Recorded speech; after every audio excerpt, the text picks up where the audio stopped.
Entertainment की दुनिया से बॉलीवुड के मारूफ रैपर आदित्य प्रतीक सिंह ने दावा किया है कि ए.आर. रहमान ने मेरे गाने हिमा हमा के रिमिक्स को नापसंद करने पर भी मुझसे माफी मांगी थी। भारतीय मीडिया की रिपोर्ट के मुताबिक गुलकार बादशाह का शुमार उन चंद गुलकारों में होता है जिन्होंने माजी के सुपरहिट क्लासिक गानों के रिमिक्स पेश किए, जिन पर उन्हें अक्सर तनकीद का सामना भी करना पड़ा।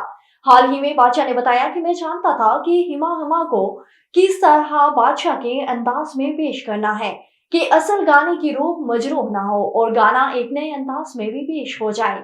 बॉलीवुड सुपरस्टार शाहरुख खान को कत्ल की धमकी देने वाली शेर खरासत वकील ने किंग खान की हसास तफसीलात ऑनलाइन जमा की थी। इस हवाले से तफ्तीश के दौरान ये इंकशाफ हुआ कि शाहरुख खान को मौत की धमकी देने से कबल फैजान खान ने शाहरुख, आर्यन खान और उनके खानदान की सिक्योरिटी और उनके नकलो हरकत के बारे में बहुत ज्यादा सर्च करके तफसीलात जमा की थी।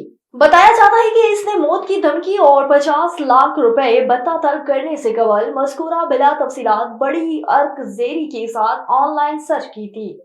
आगे बढ़े आपको बताएं कि बॉलीवुड के अदाकार सलमान खान ने अपने वालिद सलीम खान की पहली मोटरसाइकिल के साथ तस्वीर शेयर कर दी। सलमान खान अक्सर मुंबई की सड़कों पर शानदार मोटरसाइकिलों पर नजर आते हैं। उनके मदाहों को भी मालूम हो गया कि उनका मोटरसाइकिलों का शौक कहां से आया, क्योंकि सलमान खान ने इंस्टाग्राम पर शेयर की गई तस्वीर में अपने वालिद और मशहूर शायर सलीम खान के साथ उनकी पहली मोटरसाइकिल की झलक दिखा दी।